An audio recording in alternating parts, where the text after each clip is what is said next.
Salut les amis. Alors ça y est, c'est reparti, je reprends les vidéos. Donc je vais vous parler de livres que je lis en ce moment sur tout ce qui est agriculture naturelle, permaculture aussi. Voilà, tout ce qui touche un peu à tout ça. Donc aujourd'hui j'ai décidé de partir en vélo, faire un tour dans le parc, un parc naturel qui a environ un quart d'heure, 20 minutes de chez moi, tout près des rizières, culture de rizières. Donc je vis en Espagne en fait, au sud de la Catalogne. Et donc aujourd'hui je vais vous parler du livre de Fukuoka, La révolution d'un seul brin de paille. Et donc j'ai trouvé ce livre intéressant. Je suis tombé dessus parce que beaucoup de gens le recommandent comme lecture initiale en fait, initiatique. Donc je l'ai lu, ça m'a bien fait plaisir. Donc j'ai appris certaines choses. En fait j'ai fait une découverte assez intéressante parce que dans mon terrain je voulais justement décompacter le sol. Donc là je suis au tout début de mon aventure en agriculture naturelle, en permaculture. D'ailleurs on met dans le mot permaculture beaucoup de choses, mais c'est surtout le contraire en fait. On assimile permaculture, parce qu'il y a le mot culture, à la culture de légumes, de fruits de légumes. Mais non, c'est pas forcément ça en fait. C'est une façon de vivre en fait. C'est une philosophie, voilà. Une philosophie bien sûr, pratique. C'est pas qu'une philosophie. Mais si vous voulez, c'est que un des moyens d'exprimer la permaculture, c'est de justement cultiver, faire de l'agriculture naturelle. C'est une des façons, je dirais, de vivre la permaculture. Donc, je sais pas si on me voit bien là. Donc en fait, voilà, donc je voulais décompacter mon sol et j'ai appris dans une vidéo de Claude Bourguignon, je pense que certains connaissent. C'est un couple, donc le couple Bourguignon, c'est un couple de chercheurs et ça fait déjà plusieurs décennies qu'ils travaillent sur l'analyse des sols dans le monde entier. Et donc j'ai appris qu'en fait on pouvait justement décompacter un sol uniquement en faisant pousser des céréales d'hiver par exemple. Pourquoi l'hiver? Parce que c'est la période la moins sèche et donc c'est plus facile pour les plantes en fait. Donc ce sont les racines, l'action des racines qui va, on va dire, décompacter le sol. Ça va casser toute la terre qui est compacte en profondeur. Donc ça m'a paru intéressant puisque en fait l'agriculture naturelle, si vous voulez, c'est qu'on n'utilise pas de machine. En réalité, labourer ça ne sert à rien. Labourer ça tue le sol. On gaspille du temps et de l'énergie et de l'argent pour rien en fait.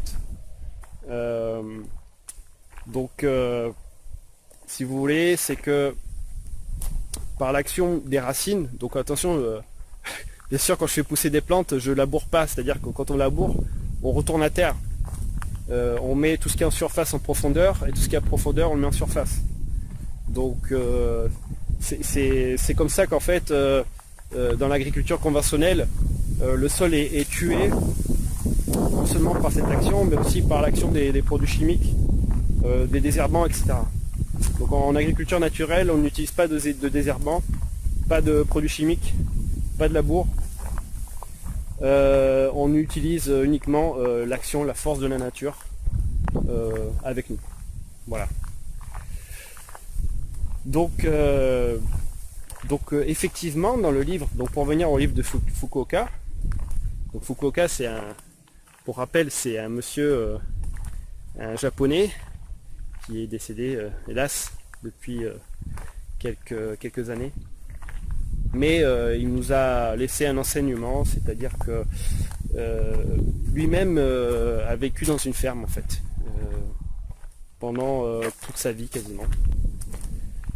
Son parcours d'ailleurs me fait un peu penser au mien.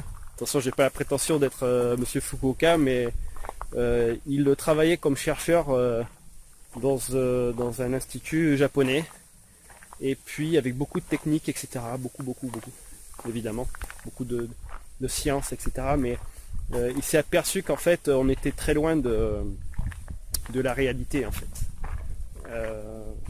Donc il a décidé de changer de voie. Il a quitté son travail de chercheur pour se consacrer à l'agriculture naturelle. Et je trouve ça assez intéressant. D'ailleurs, si vous... Donc j'ai un blog, hein, pour rappel, j'ai monté un blog il y a plusieurs mois, et je raconte aussi mon parcours. Donc en fait, je travaillais pour l'industrie nucléaire, hein, tout simplement.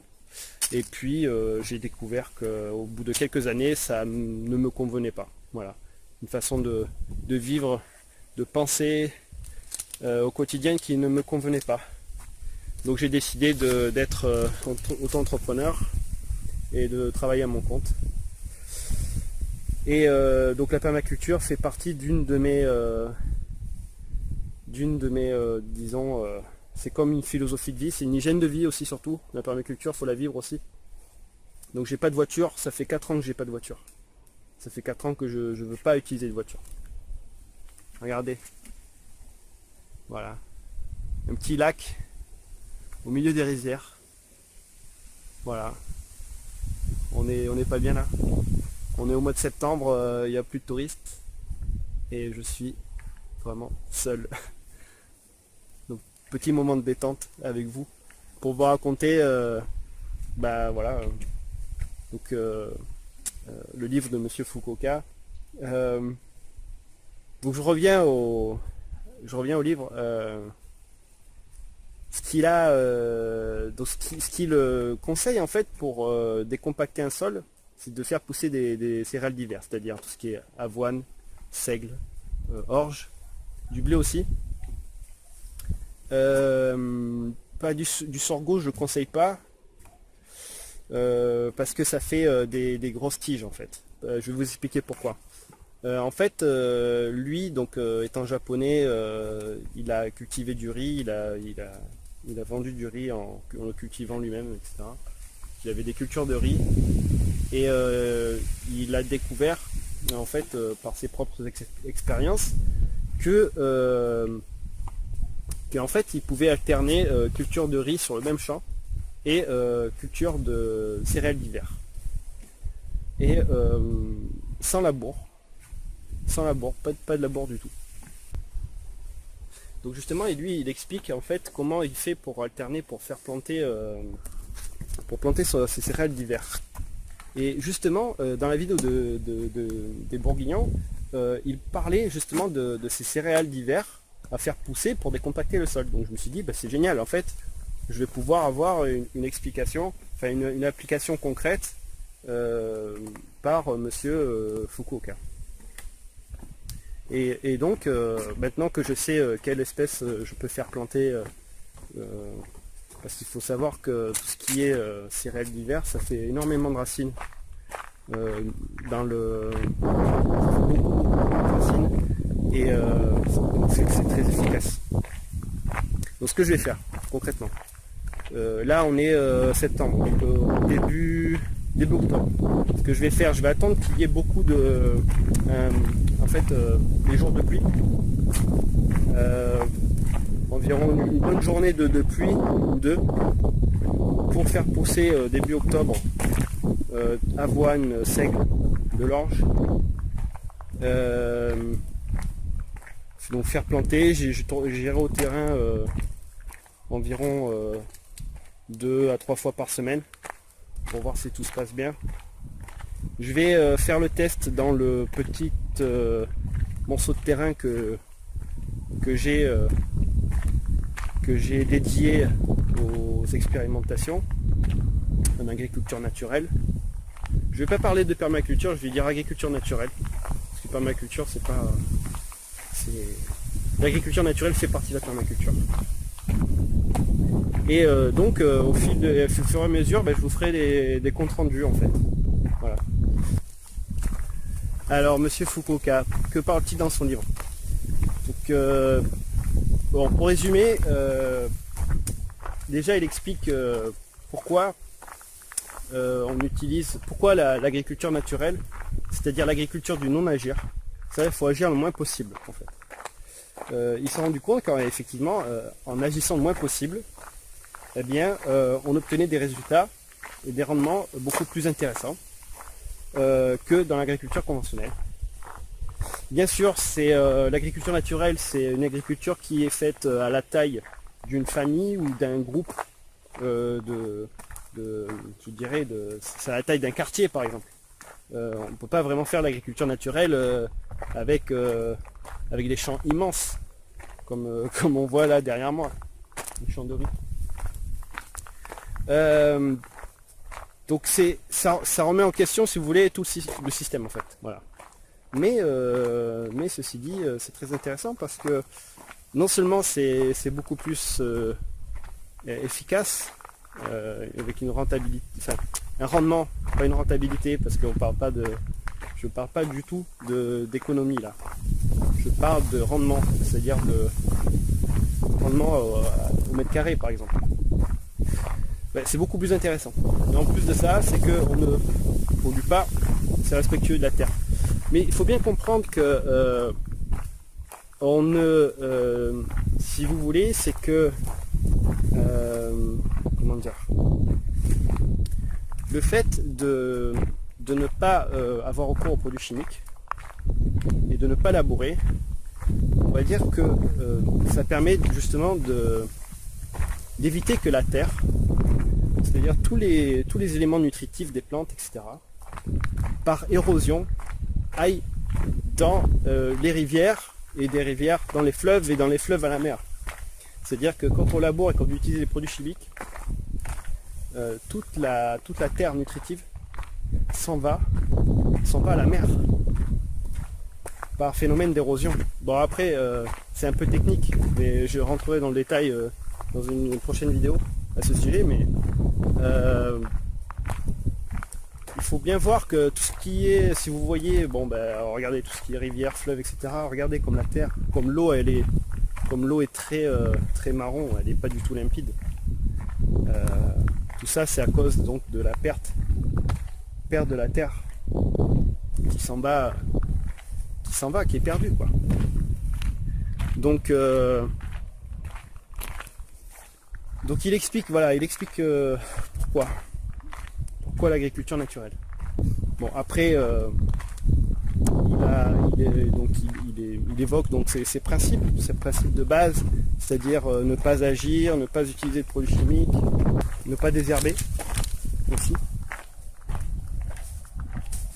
Et il invite donc à jardiner de manière sauvage, c'est-à-dire en sélectionnant quand même les plantes que l'on veut faire pousser, en les faisant pousser intelligemment, c'est-à-dire en combinant les plantes, et laisser faire la nature quoi. La nature, elle a suffisamment elle a pas besoin de l'homme pour vivre quoi. Par exemple, l'idéal ce serait d'avoir un jardin forêt, c'est-à-dire d'arriver à un état de forêt quoi. C'est ça qu'on veut. Et pas les champs nus, totalement sans vie, où on est obligé de les nourrir à coups de produits chimiques quoi. Donc utilisons la force de la nature avec nous et arrêtons de se battre contre elle. Ça sert à rien du tout, c'est une perte de temps, perte d'argent. D'ailleurs là j'ai appris que par exemple cette année la culture de riz n'est pas terrible quoi. Les rendements baissent. Et c'est constaté aussi par les chercheurs. Par exemple des bourguignons qui eux analysent les sols depuis des années, se rendent compte que le rendement de la terre le rendement de la terre baisse quoi.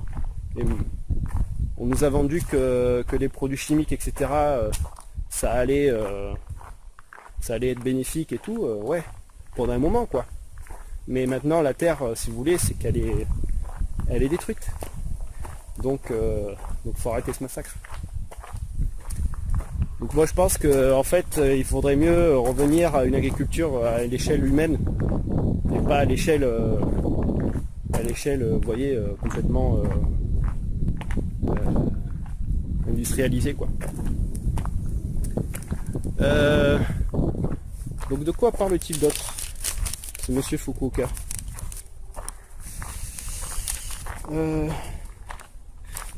Alors au niveau méthode, si vous voulez avoir une méthode pour faire pour réhabiliter un sol, et que vous avez du temps, que vous souhaitez vous avez du temps, vous êtes pas pressé, eh ben vous pouvez utiliser sa méthode, c'est-à-dire qu'en fait il fait pousser les céréales d'hiver et après au printemps il commence à faire repousser du riz, à ressemer du riz en semis direct. Et ce qui est intéressant, c'est qu'il explique que les semis, donc il sème à la volée. Et ce qu'il fait, c'est peut-être un peu trop de vent là. Ce qu'il fait, c'est qu'en fait, il embaume ses graines avec de l'argile pour éviter que les oiseaux se fournissent trop en graines et éviter aussi que, en fait, c'est pour améliorer les conditions de pousse des graines. Donc me voilà de retour sur mon vélo, je vais rentrer chez moi là et je vais donc finir cette vidéo.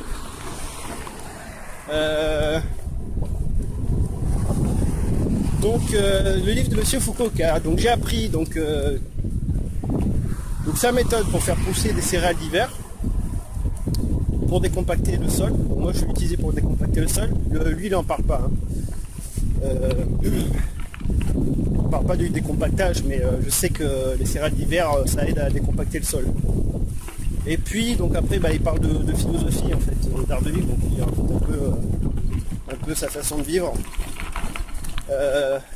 Apparemment dans sa ferme il avait des huttes où il accueillait des gens qui souhaitaient se reconnecter avec la nature, apprendre l'agriculture naturelle, s'en inspirer. Voilà. C'est un art de vivre en fait, hein. C'est une façon de vivre. Voilà. Moi par exemple ça fait 4 ans que j'ai pas de voiture, c'est un choix. Et c'est pas pour autant que franchement je m'en plains pas quoi. Je m'en plains pas du tout. Au contraire je me sens mieux, je fais plus de sport, je me déplace en vélo. Puis à chaque fois vraiment je croyais que j'allais crever. Je profite de la vue quoi. Je profite un peu plus du temps présent et c'est ça qui est important. Que raconter d'autre? En fait, dans son bouquin, il raconte sa vie quotidienne.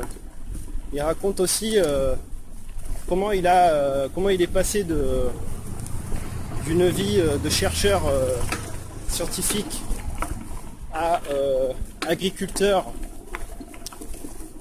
naturel, de façon naturelle. Et franchement ça donne envie quoi. Ça donne bien envie.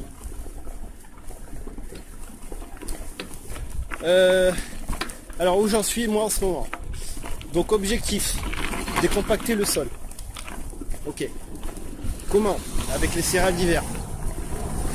Ok, qu'est-ce que je vais en faire? Les graines. Alors déjà, les graines que je vais choisir, ça va être des graines qui sont achetées, c'est des graines pour le bétail. Pourquoi? Parce que je veux pas avoir à faire, je veux pas utiliser de graines industrielles. Bon, vous savez, les graines industrielles, elles sont modifiées, etc. Puis en plus, il faut en acheter, je sais pas, ce qui paraît, il faut en acheter des tonnes. Parce qu'ils les vendent pas au détail, enfin au détail vous savez pour les particuliers. Donc moi c'est mon père il vivait dans une ferme quand il était gamin et tout ça. Mes grands-parents étaient agriculteurs et il me dit que en fait il conseille plus des graines pour le bétail. Parce que si moi j'ai en plus, bon, j'ai pas la vocation de récolter les graines d'orge, d'avoine, de seigle et tout. Enfin si, éventuellement pour en replanter l'an prochain. Mais c'est pas pour vendre ni pour consommer quoi. Enfin, j'ai pas cette vocation là. Si je fais planter les céréales d'hiver, c'est uniquement pour décompacter le sol. Et uniquement pour ça. Voilà. Et après, donc une fois que les plantes auront vécu, elles auront fait leur cycle, à ce moment-là, je coucherai mes pailles, je les laisserai au sol. Et puis ça permettra à la vie de s'y installer. C'est en fait tout simplement reproduire ce que fait la nature.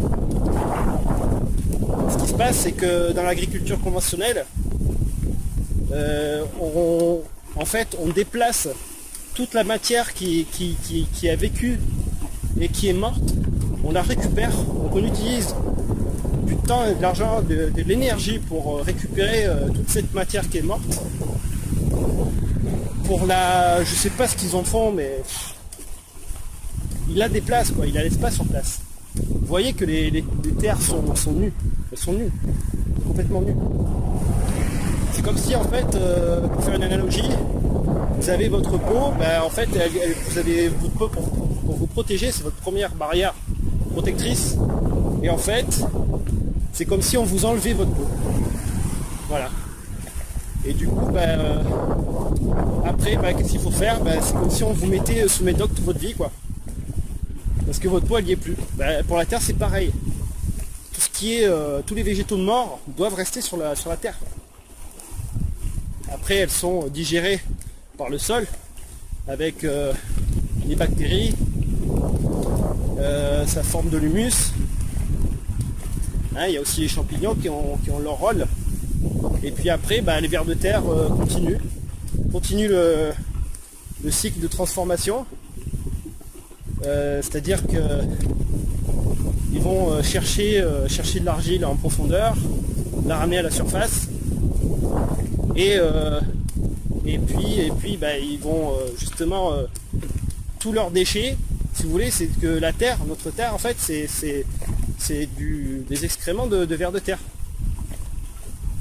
Et donc ensuite, ces excréments sont biodisponibles. Tous les nutriments sont biodisponibles pour les plantes. Voilà. Et ainsi de suite. Ensuite la plante vit, puis quand elle meurt, elle contribue à la vie de la flore. Et non, Fukuoka a dit non mais laissez. Donc moi ce que je vais faire, c'est exactement ce que je vais faire. Je vais laisser les céréales d'hiver, je vais les coucher sur le sol. Ça va garder la vie, ça va amorcer de la vie, ça conserve l'humidité aussi, ça protège des rayons du soleil direct. Il faut savoir que les plantes n'aiment pas vraiment le contact direct du soleil. Si vous remarquez dans l'Amazonie par exemple, une des forêts les plus luxuriantes du monde, eh bien vous voyez que allez, je vais pas dire de bêtises, mais oui, 99% du sol est à l'ombre. Donc c'est pas du tout un problème. C'est pas du tout un problème. Voilà. Et donc Fukuoka invite à cette forme d'agriculture.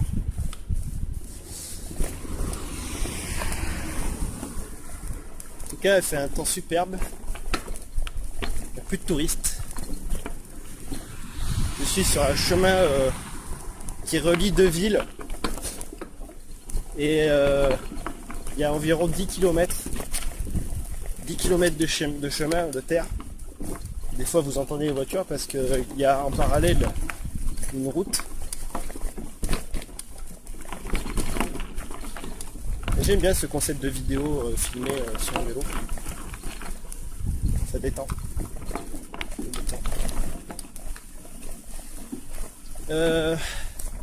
Quoi d'autre? Donc j'en suis là, voilà. Je vais planter ces céréales. Et puis à côté, je vais aussi me mettre à planter des légumes de saison, bien sûr. En fait, au début, quand j'ai commencé le blog, donc c'était au mois de mai, non, au mois de février, bien avant. Ouais, au mois de février, j'étais évidemment, je connaissais pas grand-chose de l'agriculture naturelle, donc j'ai regardé des vidéos, etc. Mais à force, je me suis trop théorisé, c'est-à-dire que je suis pas passé vraiment à l'action. Là, au mois de juin, juillet, donc comme je vous rappelle, je suis en Espagne. Il fait assez chaud, il fait très chaud, le temps est très sec. Les plantes sont quasiment toutes mortes en fait, dans mon terrain. Enfin mortes entre guillemets, c'est-à-dire qu'elles ont grillé quoi. Elles ont grillé parce qu'il n'y a pas l'écosystème n'est pas en place encore. Donc moi il va falloir que je l'aide à s'exprimer. Et puis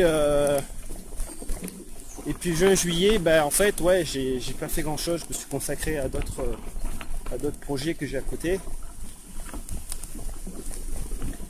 Mais là bon voilà, il fait moins chaud, ça donne plus envie d'aller retourner au jardin, là où je suis là.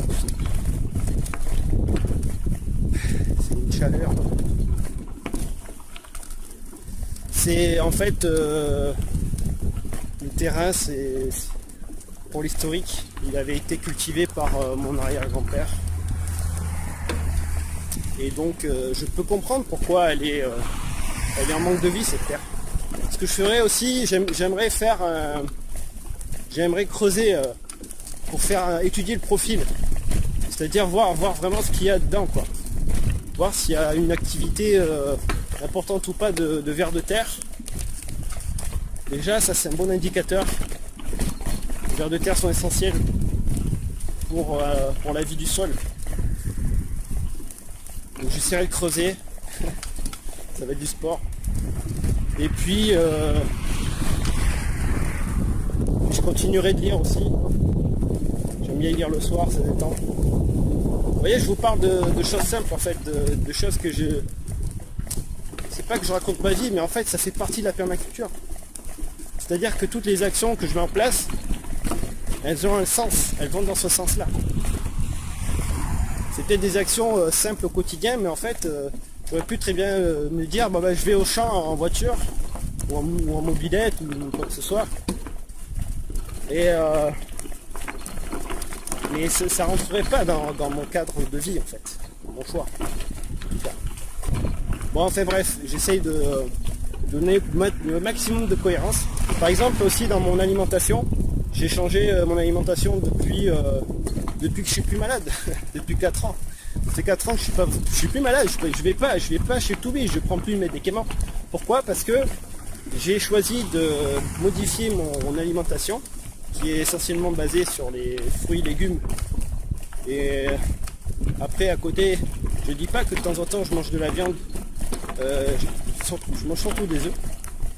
Mais de temps en temps de la viande, si je sors, je suis invité chez des amis ou autre, je ne refuse pas un petit morceau de viande, mais en tout cas ça fait pas partie de mon quotidien quoi. Ça fait, voilà, donc et depuis d'ailleurs j'ai un poids qui s'est stabilisé, je bouge plus, donc je suis moins aussi tenté par le sucre, par tout ce qui est sucré. Et puis il y a un truc qui m'a fait plaisir aussi, c'est que j'ai laissé donc tomber le gluten. Et j'ai un pote en fait qui avait vraiment mal au bide depuis plusieurs années. C'est Benoît, salut Benoît si tu regardes cette vidéo. Salut. Et en fait il a arrêté le gluten, donc je lui ai proposé d'arrêter le gluten. Il a arrêté pendant un moment et il s'est aperçu qu'effectivement il avait plus de mal au ventre quoi. Il avait fait des tests et tout, je crois.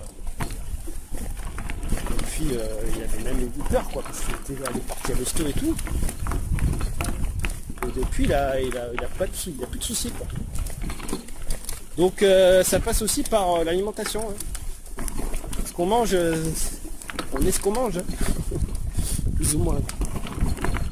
Et voilà. Donc j'en suis là. Faire planter des céréales d'hiver, creuser mon sol sur au moins 1 mètre de profondeur, hein. Je parle pas de 10 cm ou de 30 là.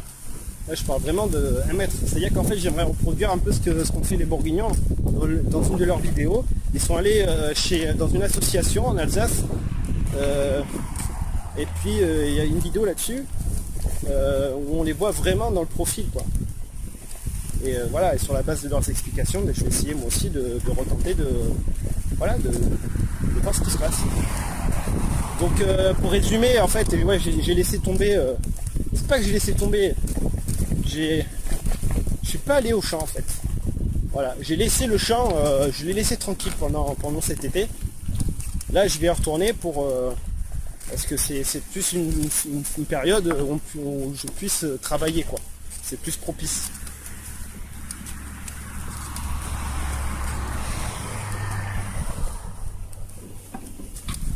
Et puis après voilà, j'essaie de faire des vidéos assez souvent donc pour résumer le livre de Fukuoka, c'est un bouquin qui ça se lit un peu comme certains disaient un roman, ouais. C'est vrai, c'est pas vraiment un guide technique, hein. Le livre de Fukuoka c'est assez philosophique avec un peu de technique où il parle voilà, de sa culture de verger, de riz, etc. Mais c'est plaisant quoi, c'est plaisant de lire des livres comme ça.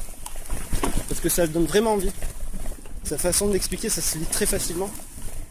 Sa façon de vivre, son art de vivre, etc. Pourquoi il en est amené à changer de façon de vivre. C'est assez intéressant, c'est inspirant aussi. Bon après bien sûr il critique le système, vous savez, actuel, c'est-à-dire qu'on produit à perte. Et c'est vrai. C'est vrai. Après je trouve que parfois il est un peu dur quand même dans sa façon de critiquer le système. Il parle d'ignorance, etc. Bon, le livre a été publié dans les années allez, il y a peut-être 30 ans, tu vois. Mais je pense qu'aujourd'hui les gens sont moins ignorants, au contraire. Et tant mieux. Grâce aux médias sociaux, hein, aux réseaux sociaux, etc. Faut pas croire que c'est encore un exemple d'action de permaculture, je dirais. C'est aussi voilà, je regarde plus la télé quoi.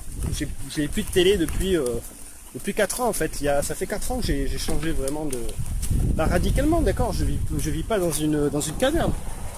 Mais ça fait 4 ans que j'ai changé certaines choses.